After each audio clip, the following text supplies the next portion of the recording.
Morning. It's good to be with all of you. It's just a pleasure to be able to be here with all of you. I've known Pastor Ben for many years, and we've met and talked about ministry throughout the years. And I've actually known David for many years as well. We actually served together. We worked together at a previous church in New Jersey. So it's good to see you again, and just to be with all of you.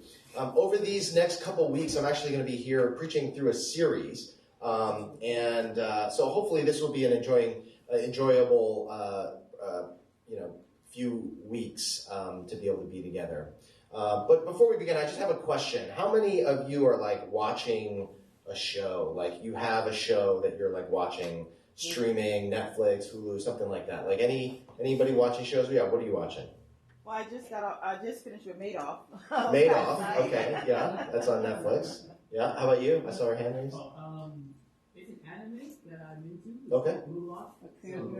Lulock? Yes. Okay. Soccer anime. Yeah.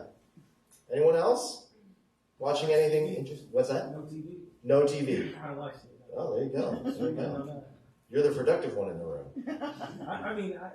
Listen to what you have. I'm like, wow. Yeah, there you go. I was watching Manifest with my wife. Okay. Manifest. Oh, okay. What is that about? It's about a plane that somehow disappeared for 5 years and then came back. Oh, that's right. Yeah, a plane that disappears. And the passengers have paranormal abilities. Yeah. Yeah, it's interesting because as we engage through television, right? I grew up in the time, excuse me, where the TV that you could watch was only what was on at that time, right? And only on the channels that you got. And, when I was growing up, we got like 7 channels, right? And so, the age of watching television is different now.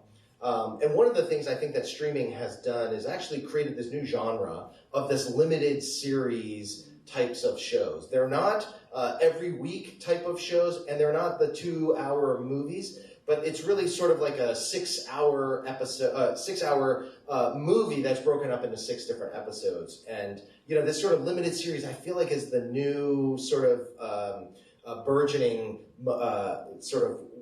type of show. Well, actually, what we're going to look at over these next 4 weeks is a story in the Bible that I think is a little bit like a limited series. And so if you enjoy limited series like Madoff or something like that, maybe you'll enjoy this sermon series. And if you don't watch TV, then maybe this will be this will be engaging for you. But we're going to actually be looking at the book of Ruth. We're going to be looking at the book of Ruth in the Old Testament of our scriptures. And Ruth is, I've titled this sermon series over these next 4 weeks called Broken Redeemers. Broken Redeemers. Now, you may be familiar with the book of Ruth, the story of Ruth, but one of the things about the limited series is that you're able to actually delve into some of the details of the story because you're taking a lot of time to investigate it. So over these next 4 weeks, we're going to look at different facets of this story of Ruth. And I think we're going to get involved and investigate some of these characters in this story in a way that maybe you haven't done so before. And so today we're going to start out looking at some of the decisions that some of the key players in Ruth chapter 1. It's 4 chapters. We're going to do each chapter per week. But one of the benefits, I think, of studying Ruth is that if we are being honest, I think in the church, we tend to look at things from a masculine perspective. Oftentimes, it is stories about men who have done men things to men, right? And so a lot of times you hear sermons that are about men, preached from a man to men.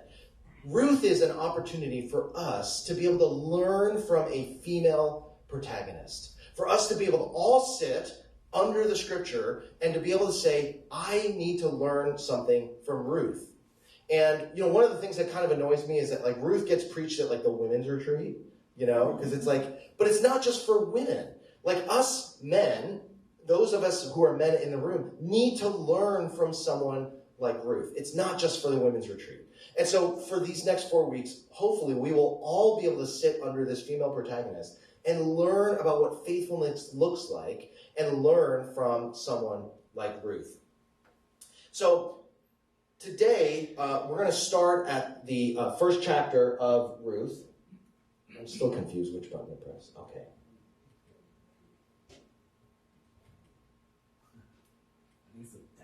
Is it the down button? I think so. Oh yeah, I went back. Right. There we go. Okay, so the first person that I would like for us to investigate and watch is the man named Elimelech. And so look at what it says in Ruth chapter 1.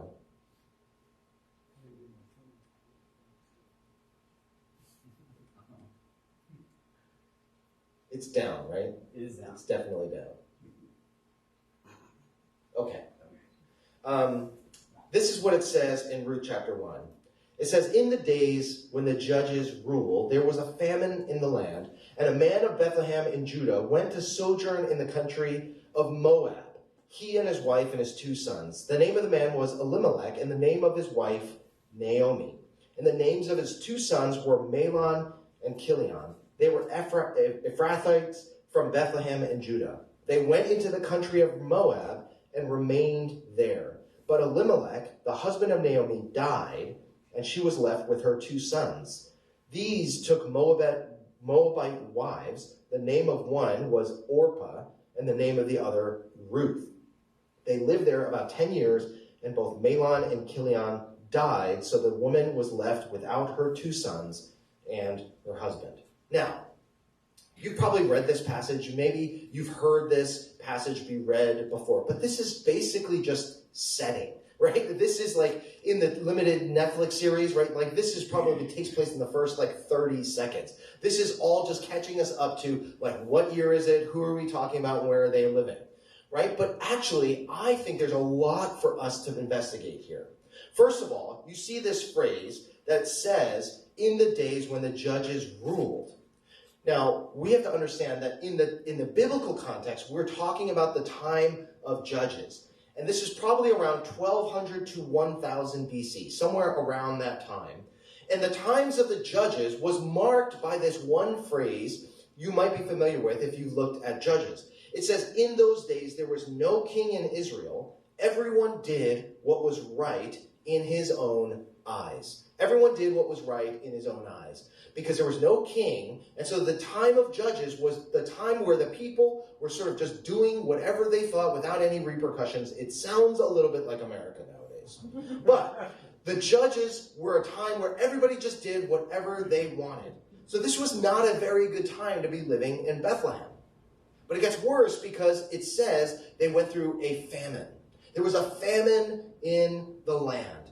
And so Elimelech is now married to Naomi and has 2 children, Mahlon and Chilion, 2 sons. Now, you may be familiar with some of these names, Naomi and Ruth, but you may not actually be familiar with Mahlon and Chilion. And there's a reason why we don't know their names as readily as we do know Ruth's name. And that is because when they go to Moab, they end up dying. So you see what ends up happening is Elimelech and Naomi, they're living in Bethlehem. They're going through a famine. Everybody's doing what's right in their own eyes. So Elimelech makes the decision to get up and move his family to Moab. Now, what's Moab? Moab is actually the sworn enemy of the Israelites. Moab were the sworn enemy of the Israelites.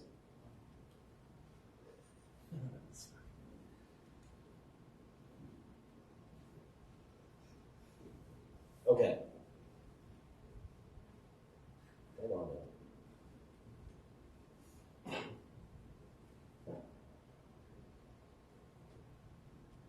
It was working a lot better. There we go. Okay. Is it directly above you? Right above you? Okay. Maybe, yeah. We might have to manually. You want to manually do it? Okay.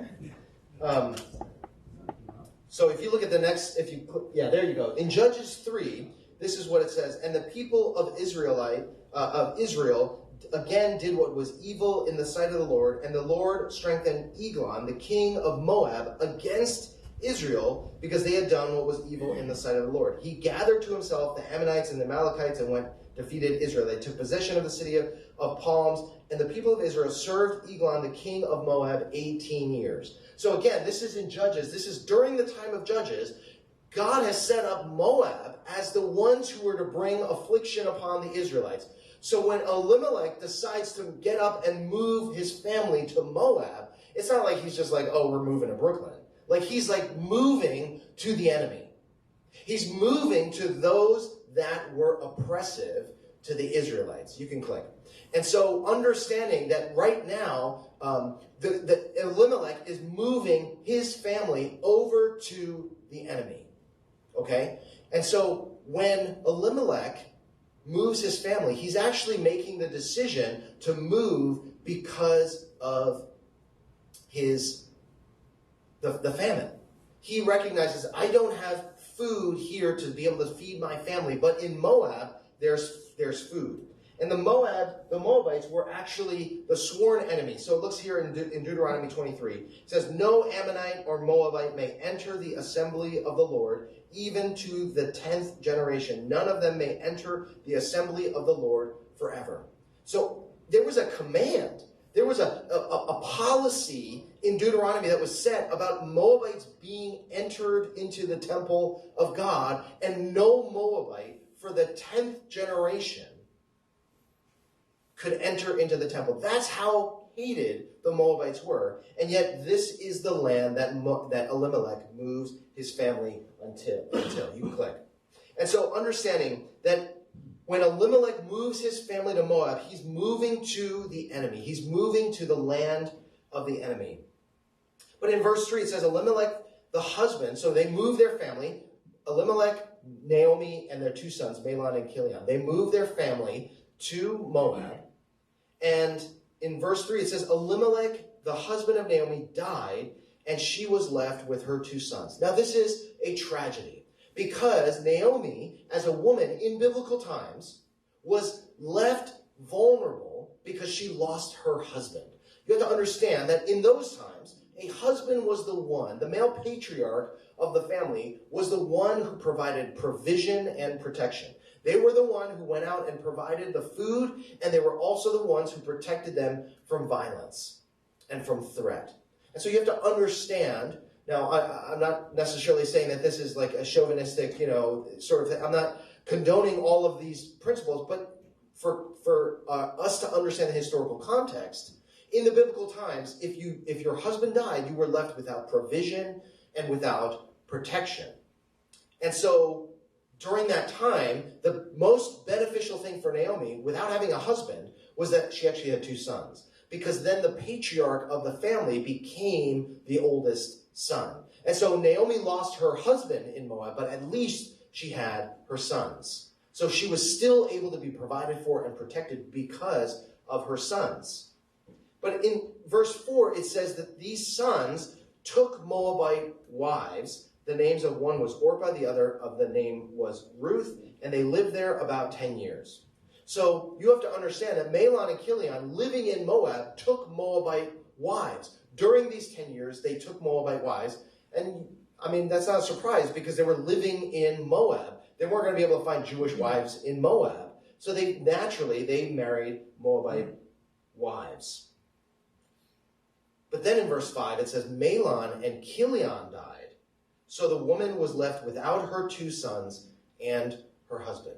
So you understand what Naomi now, when she left with Elimelech was her husband, and she had two sons, Mahlon and Chilion. But now all three of them have died. And now Naomi is left truly without provision and protection in Moab. But not only does she not have the three Jewish men that she moved to Moab with, she now has two Moabite daughters-in-law, which is interesting as we continue this story. So one of the things that we need to learn about Elimelech is that he basically made this choice to move to Moab based on his finances. Now, I say finances, but really it was food, right? Understanding that they could not get food in the land of Bethlehem, so they moved to Moab. But for our context, I'm thinking of this in our modern day context around our finances, our possessions. what we are using to sustain our lives. Our finances are what feed us, and so I'm using this term finances. And if you click again, you can see this idea for us, I think, is really about the principle of security. Elimelech moves his family to the enemy in order to provide for his family. I don't think you can fully fault Elimelech for making this decision. I think we can have compassion on him for making this decision. But I think it is clear that he made this decision based on his security for his family. And so he chose to leave the land of his God, leave the land of his people, to move to the enemy in order to provide security for his family. But what's interesting is that he dies. He dies, and his sons who've taken Moabite daughters or wives, they end up dying as well. And so what he ended up trying to do to bring security to his family did not end up working out. It reminds me of the parable in Luke chapter 12. Go ahead and click. Which says this, and he told them this parable: the ground of a certain rich man produced a good crop. He thought to himself, what should I do? I have no place to store my crops. Then he says, this is what I'll do. I'll tear down my barns and build bigger ones, and there I will store all my grain and my goods. And I'll say to myself, you have plenty of good things laid up for many years. Take life easy, eat, drink, and be merry. But God said to him, you fool, this very night your life will be demanded from you. Then who will get what you have prepared for yourself? This is how it will be for anyone who stores up things for himself, but is not rich toward God. Likewise, like this man in Luke, in this parable, Elimelech's life was taken from him as soon as he went to Moab. Elimelech made the decision to provide for himself and his family, choosing the path of security, and yet he could not secure his own life. He was not actually ultimately in control of providing and protecting his family. But he nevertheless made the decisions based on his finances and his security, but he was unable to carry that decision through. So I think as we look at this person of Elimelech, we can see ourselves in the decision-making process, that sometimes we make decisions based on our own security, our own ability to make, to provide for ourselves or for our family, and yet we're not ultimately in control of those things. The story continues in verse 6. Go ahead and click. One more time. There we go. It says this, so Naomi is now left without any Jewish men in her family. She says, then she arose with her daughters-in-law to return from the country of Moab, to go back to Bethlehem. For she had heard in the fields of Moab that the Lord had visited his people and given them food. So basically there's food back in Bethlehem. So she set out from a place where she was with her two daughters-in-law, and they went on their way to return to the land of Judah. But Naomi said to her two daughters-in-law, go return, each of you to her mother's house. May the Lord deal kindly with you as you've dealt with the dead and with me. The Lord grant that you may find rest, each of you in the house of her husband. Then she kissed them, and they lifted up their voices and wept. And they said to her, so Naomi is basically saying to her daughters, go back to Moab. But the daughters say, no, we will return with you to your people. But Naomi said, turn back, my daughters. Why will you go with me? Have I yet sons in my womb that they may become your husbands? Turn back, my daughters, go your way, for I am too old to have a husband. If I should say, I have hope, even if I should have a husband this night and should bear sons, would you therefore wait till they were grown? Would you therefore refrain from marrying? No, my daughters, for it is exceedingly bitter for me, for your sake, that the hand of the Lord has gone out against me. Then they lifted up their voices and wept again, and Orpah kissed her mother-in-law, but Ruth clung to her. Now, this is what's going on here. Naomi is now faced with a similar decision as Elimelech. She hears in Moab that there's food back in Bethlehem. So she says, you know what, I'm going to move back. Because now there's food back in Bethlehem, I'm going to move to Bethlehem. So she gets her family, which is now two Moabite daughters-in-law. And she gets up and they start making their way back to Bethlehem. Now, the interesting thing here is that Naomi essentially is, I think, making the same decision that Elimelech made. about security. She's making the same idea because there's food there, so now we can be secure back in Bethlehem. But what happens along the way is it says she decides to go back to Bethlehem, and it says along the way she turns to her daughters-in-law, her 2 Moabite daughters-in-law, and she says to them, I think you guys should go back. Why don't you guys go back to your families, and go back to your God? She's essentially saying to them, I'm cutting ties with you. And you, Moabite daughters-in-law, you guys go back to Moab. Now, the interesting thing here is that, and she talks about all of these different things, like, do I have a husband? If I had another son, would you wait till he was born? Because at the time, the custom was that the patriarch of the family that remains would be the one that would then marry the daughter to be able to provide provision and protection. And so she's saying, I don't even have a husband. I'm too old to get married. And so even if I had a husband and I gave birth to a son today, would you wait until that son was old enough to marry to provide provision and protection? Now, I know this sounds like a little bit scandalous, and this is not how we operate in society anymore. But you have to understand the culture at the time was centered around the patriarch. That this was not about erotic love. This was not about attractional or sexual love. It was actually about survival. It was about providing and protecting for the women in the family. In order to do that, you needed to have a patriarch. So she's saying, even if I gave birth to a son this moment, he wouldn't be old enough for you to marry him and for him to provide provision and protection in society. So she goes, I think it's better for you to go back. So she sends the daughters-in-law on their way back. Now, what's interesting here is actually scholars disagree about what to think about Naomi. And I don't know if you've heard the story of Ruth before. I don't know what your perspective is on Naomi. I grew up where I heard that there were 2 faithful female protagonists in the story of Ruth. Ruth and Naomi. Now, Ruth, everybody agrees, is the protagonist. But there are difference of opinion around what we do with Naomi. I grew up hearing that Naomi was a sign of godliness. That she was in her humility saying, I'm going to now relieve you of this burden of caring for me, your mother-in-law. And maybe you've heard the same. But as I've studied through the book of Ruth, and I've looked at the character of Naomi, and every time that we interact with her, I don't think actually that's the case. I think Naomi is actually a comparison to Ruth in that she makes choices for her own sake. She makes choices short-sighted. She doesn't make the faithful choice. She makes the short-sighted choice, whereas Ruth makes the faithful choice with eternity in mind.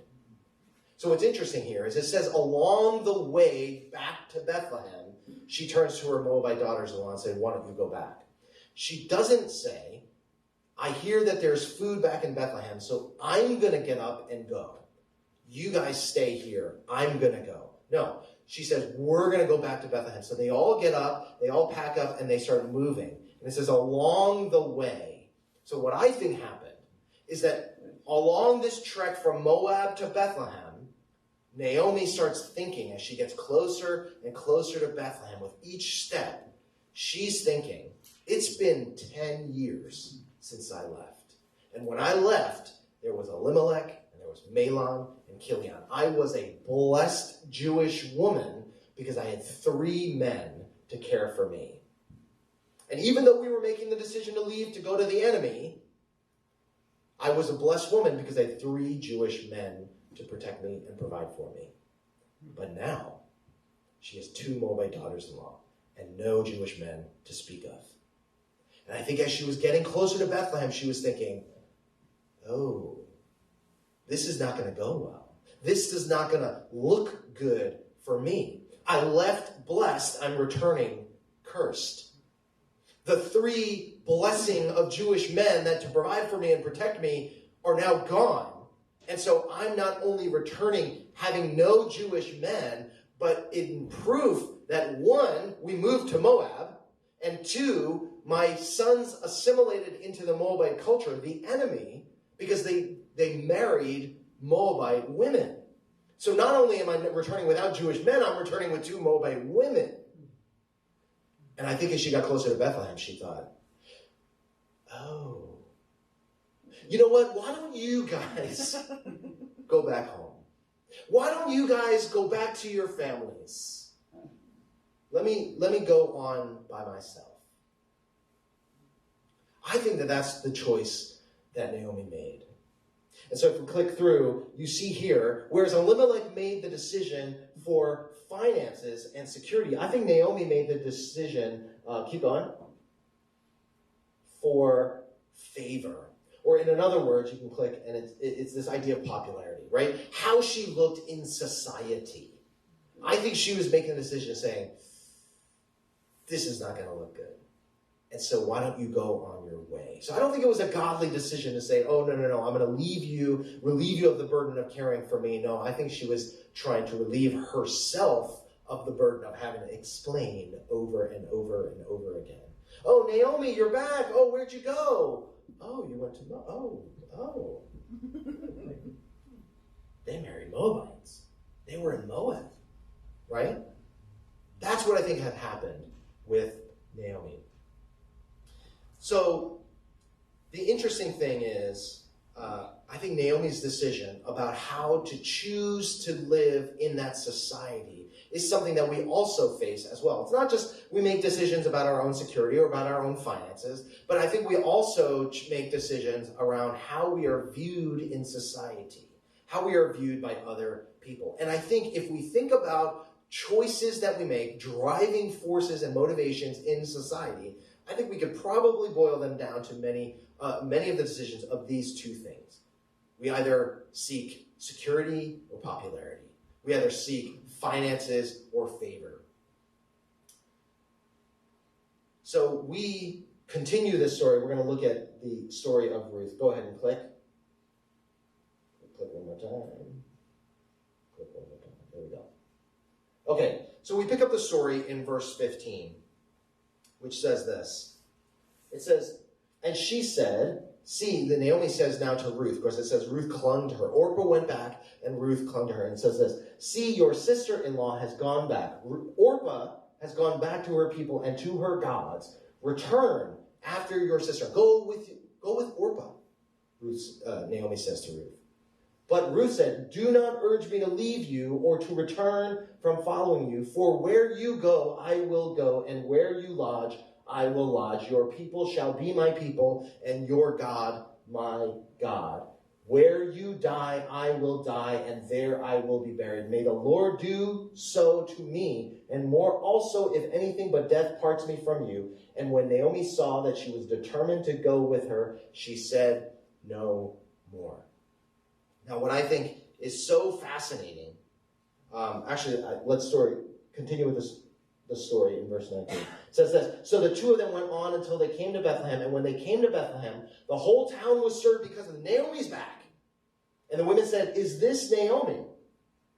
Naomi says to them, don't call me Naomi, call me Mara, for the Almighty has dealt very bitterly with me. Mara means bitter. So she said, just don't call me Naomi anymore.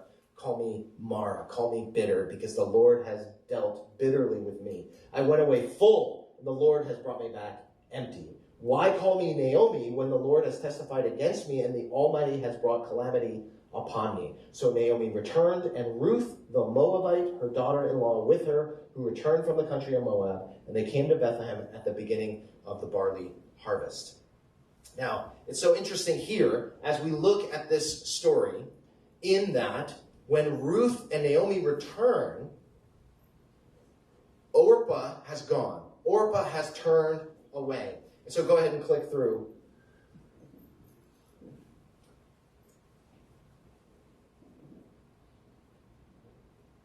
Now, you can maybe be confused. You're like reading your Bible and you're going, oh, Orpah sounds a lot like Oprah, So it's like, Orpah went back, but yeah, she opened up her own, talk show and television network, and she's doing fine.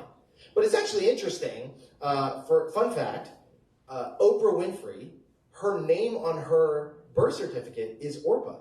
She was named after this woman in Ruth. Wow. In fact, the reason why we call her Oprah is because her aunt mispronounced Orpah and called her Oprah. And so she was called Oprah her whole life.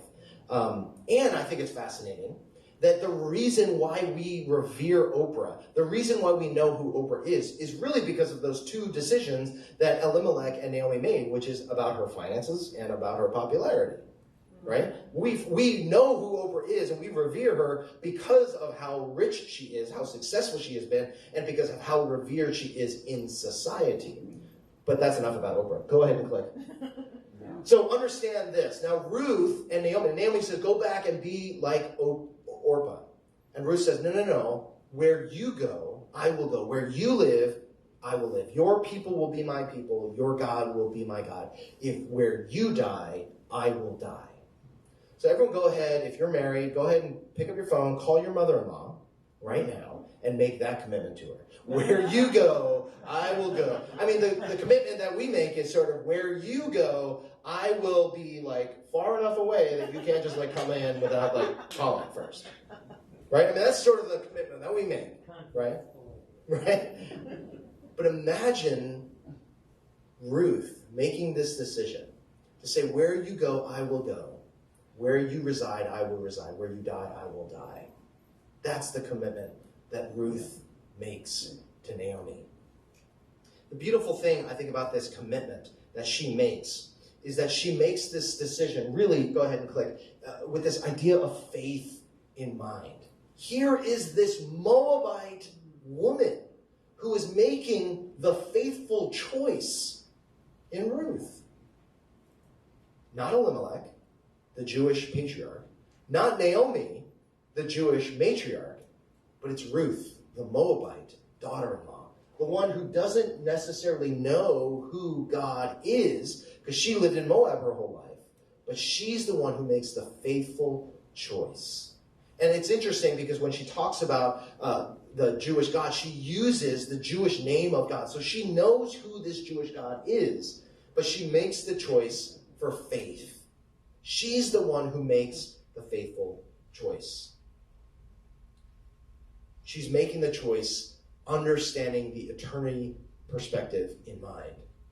Now, one of the interesting things is, again, sort of putting evidence on the fact that Naomi may not be the protagonist that we think she is it says actually in the end of when Ruth is basically pleading with her, makes that commitment, where you go, I will go, where you live, I will live, where you die, I will die. It doesn't say, oh, Naomi saw the faithfulness of Ruth and was stirred with compassion. That's not what it says. What it says here is when Naomi saw that she was determined to go with her, she said no more. So Naomi's basically like, okay, I'm not getting rid of her. Like, I'm not going to get rid of her, so, all right, I'll just go ahead and take you back with me. So that's one of the things that I think just leads to this idea of putting together Ruth and Naomi as comparisons. Ruth and Naomi and Elimelech. How Ruth makes that faithful decision over and above what Elimelech and Naomi have done.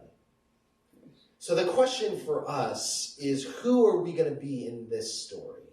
As we trace through this limited series of Ruth, who are we going to be in this story? What's going to be the motivating desire for us, the motivation for us in the decisions that we make in our lives?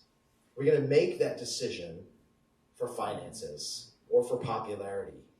Or are we going to make the faithful choice to follow God, even though we don't know what that's going to look like? When Ruth made that decision to stick with Naomi, she was choosing to leave her people and to leave her country and all that was familiar, everything that she had known up to that point, and move to a brand new place only because she felt like it was the right thing to do. It was the faithful thing to do. So will we have the courage? Will we have the faith to make those same decisions? Ruth chapter 1 ends with this idea of how it says, they came to Bethlehem at the beginning of the barley harvest. Now, it's an interesting way to sort of end an episode of Ruth, this first episode, the pilot episode of Ruth, right? I mean, it's interesting, sort of like, all these dramatic things happen, and it says, and then they arrived in Bethlehem at the beginning of the barley harvest, which is actually very, very significant next week. So, if you're following along, you got to come back next week to learn why the barley harvest is so important for us. But we are left today with an understanding of the decisions that Elimelech, Naomi, and Ruth all made. And so allow us to learn from this example, from this Moabite woman, and the choice that she made to follow God. Let us pray. At this time, I'm just going to give you just about 20 seconds to just pray and respond to the word, and then we will, I'll close for us, and we'll go into a time of worship.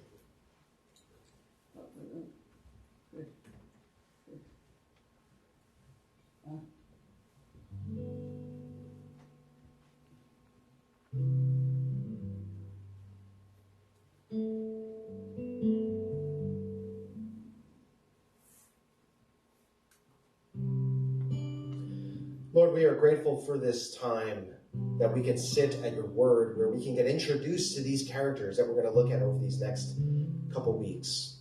And Lord, we are grateful for the example of Ruth. We are grateful that we can learn from a Moabite woman centuries ago about the choices we make, the faithfulness that we need to have, the perspective of eternity over security and popularity. God, would you help us to be the ones that make the hard choice of commitment, not knowing how things will end, but just because we know that this is what you want us to do. We may not know exactly where the food's going to come from. We may not know exactly how it's going to be received, but Lord, we know that this is what you're asking us to do. And so may we have the courage, may we have the strength, may we have the faith to make those choices and follow you.